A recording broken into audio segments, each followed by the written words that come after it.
It's just us two again. Hey, what are you doing? I can count on you. All Yes, you right. can. So today I'm just going to go over bond yields and Which one? bond yields. It's in. Okay. Where did you? Trying to find my screen here. It's not coming up.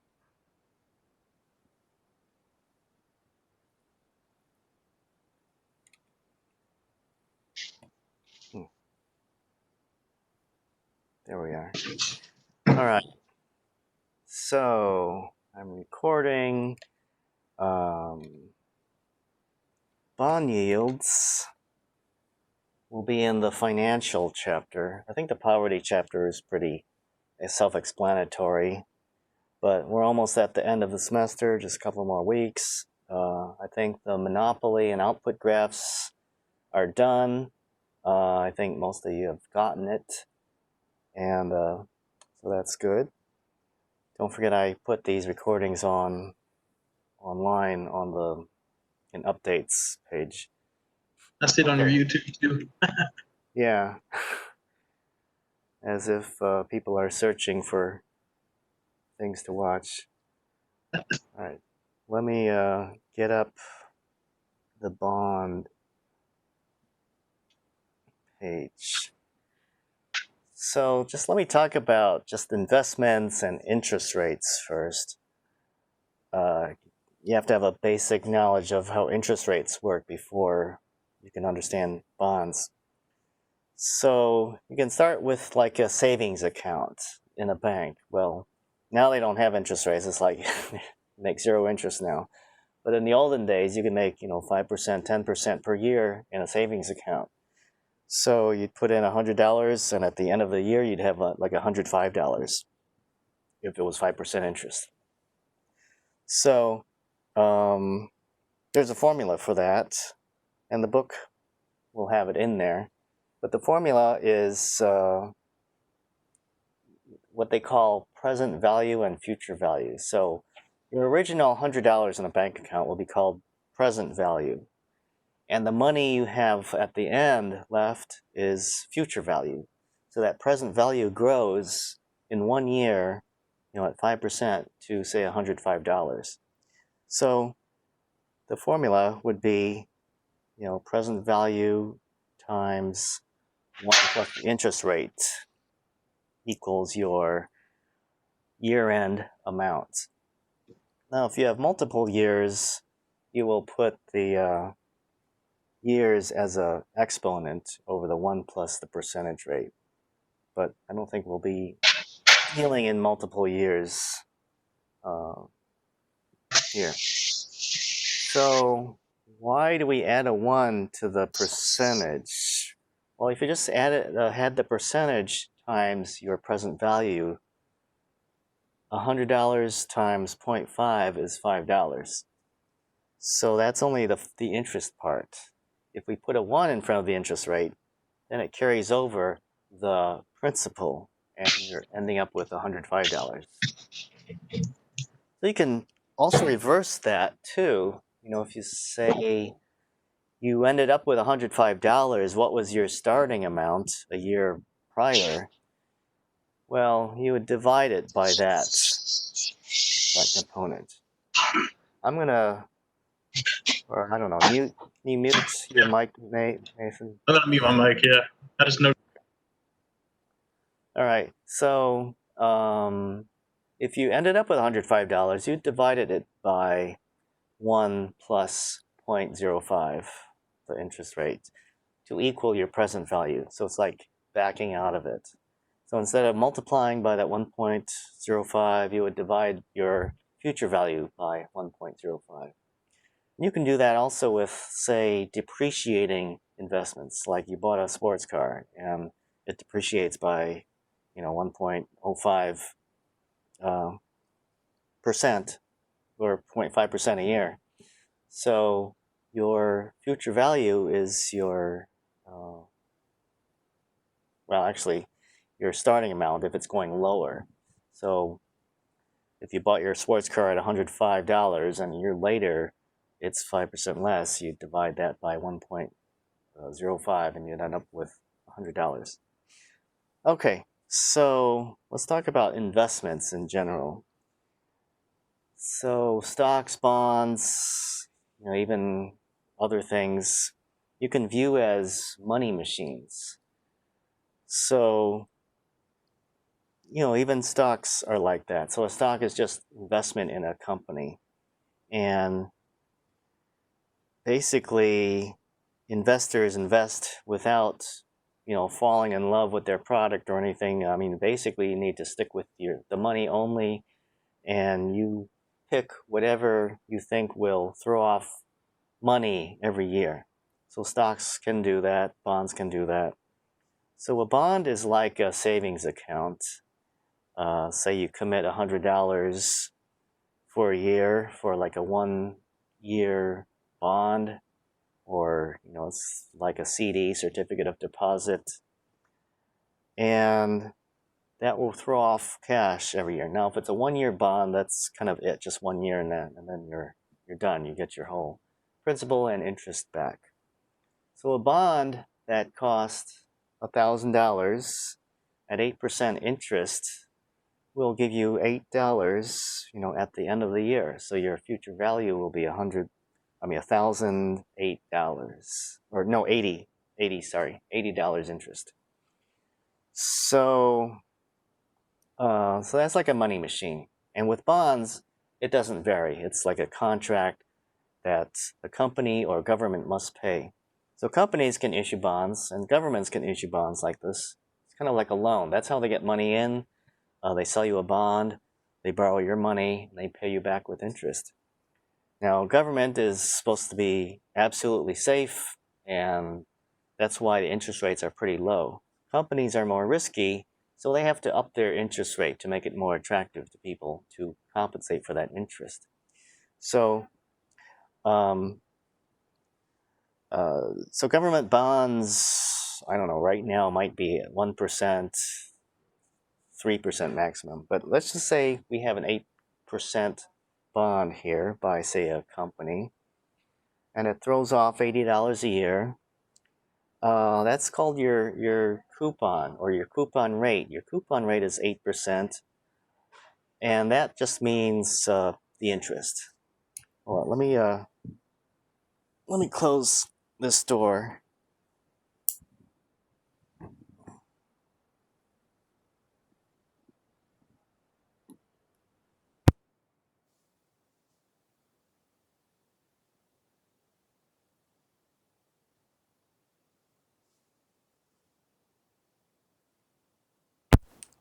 Okay, I'm back.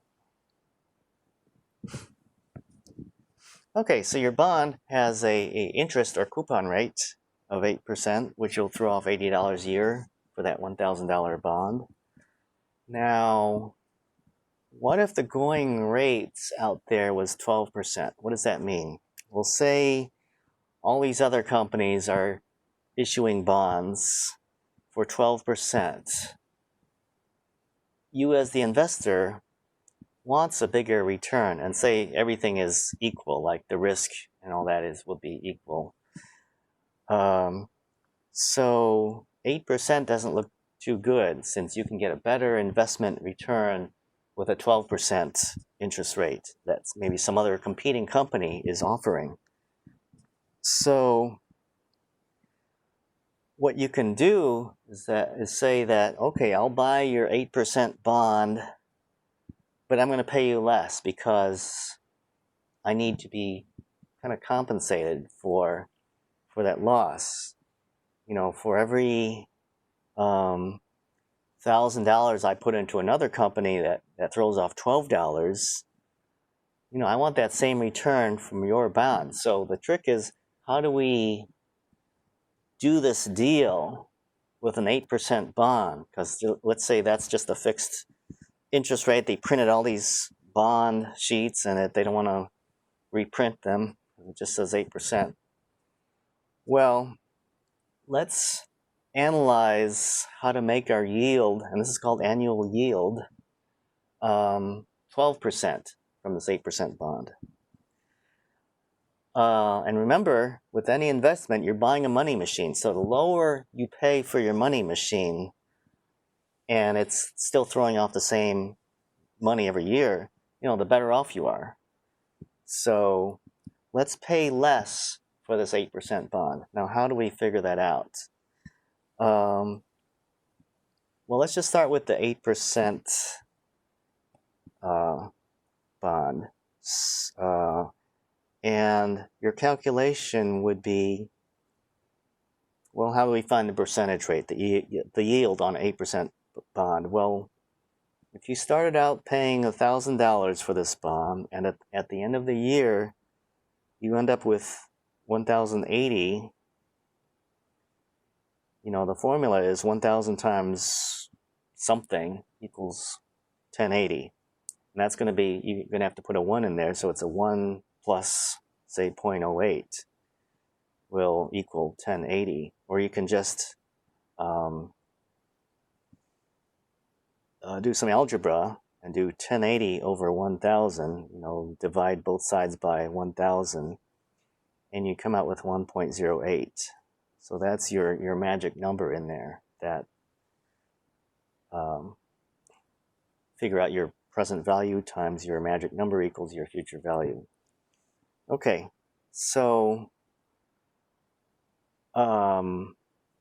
with our 12% that we want, we know that percentage number, that magic number, it's got to be 1.12 because that's the percent we want.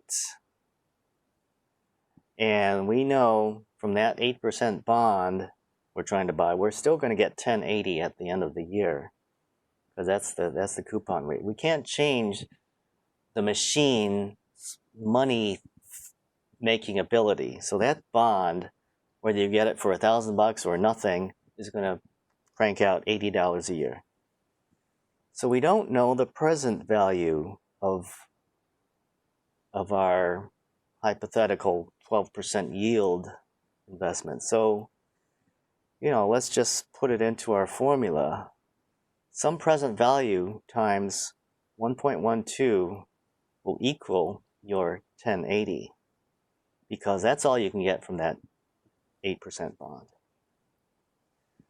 So we do the algebra, and we figured that, well, $964.29 times 1.12 will equal that 1080. So that's the price of the bond you're going to have to pay to get 12% out of the 8% bond. So it might seem kind of complicated for now, but the concept is easy in that, well, if you want a higher percentage in the end, you pay less for that investment, and you just have to try to figure out, well, how much less do you pay? So that bond then, that $1,000 bond, you're going to offer $964 for. So let me go through the motions again here. First of all, know what percentage you're looking for, the 12%. Know what the final dollar amount you're going to end up with in that bond will be. At the end of 1 year, you're going to end up with 1080. So then you do the math. So it's present value times 1.12 will equal your 1080. So you do some algebra around that and you result in 964. So then the annual yield of that investment is 12%.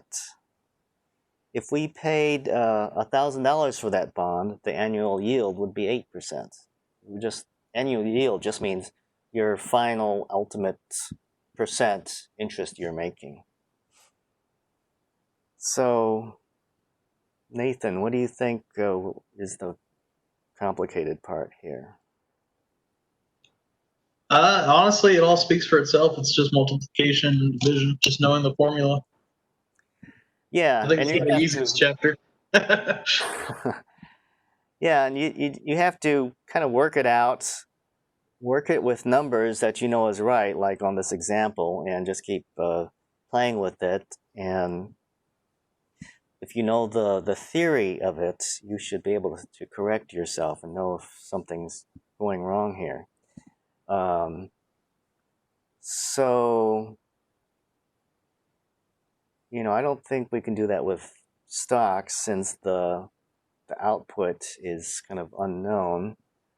But with a If fixed only. percentage, what? If only. Yeah. With a fixed percentage, yeah, you're going to have to manipulate the selling price. And that's what happens in the exchanges, say in New York. They're haggling, auctioning prices of bonds. That's kind of I don't know, the messy part.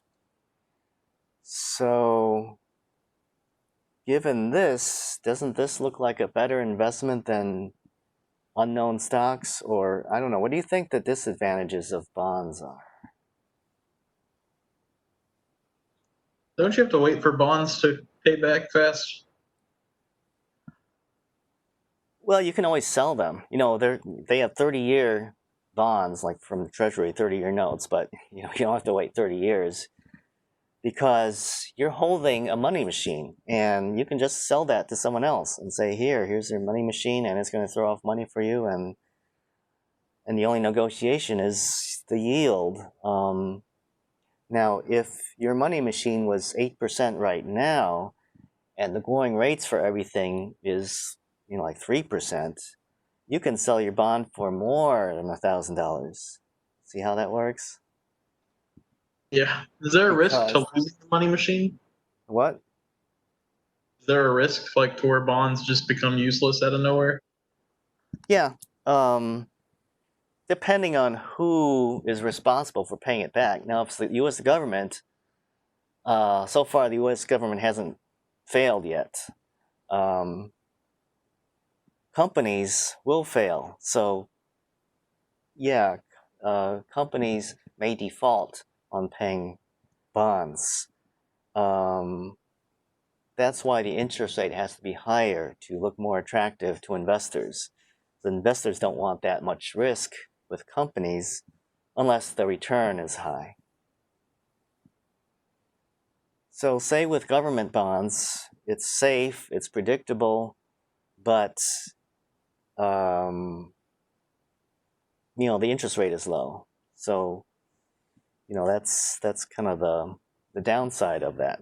However, you can still make money and even more money than what the bond's going to throw off by buying and selling bonds. So, those are like just money machines that you can uh, pay for and sell. Um, Also, if you know interest rates are going to go up or down in the future, as if you would know, um, you can kind of work that out. If interest rates are going to go high in the future, and what does that mean? Well, let's say other competing investments are going to be higher interest rates. Um, well, then you want to get rid of your low interest rate loans, low interest rate bonds, right? And if people don't know interest rates are going to be high in the future and they will buy your low interest rate bond, you can get rid of them at a good price. Because when interest rates rise in the future, your bond people don't want unless you lower the price of that. Okay, so that's, pretty straightforward. It's nice and clean. It's not like stocks where it's based on, um, human, I don't know, predictability, unpredictability. However, the part about buying and selling, knowing interest rates will rise and fall in the future is kind of the messy part. And that's all there is, pretty much, to bond yields and price. So there's a whole chapter on this, and if you know this, it should be easy for you. So, any other questions? So I had Anyone? my Anyone? yeah, yeah. Go outside and see if there's anyone out there. I had my WebEx meeting tonight because I have eye surgery tomorrow, cataract surgery. So Ooh, I won't be able to see anything tomorrow. So I guess that's it. I think most people in the class are doing really well, and you guys need to take macro econ in the fall when I teach that. I took it with So, you like 3 years ago, I think. oh really? I'm a senior now at UTA. I just never took micro. So I came back. I was like, hey, All it should be right, here. yeah, yeah. You got to come back and finish what you Yep. didn't finish. All right. Okay. So that's all I have for tonight, and I don't know if I'll have one next week because it's like everything's done. But email me if you have questions. All right. Okay. I'll see you guys. Bye, Nathan. See ya. Bye.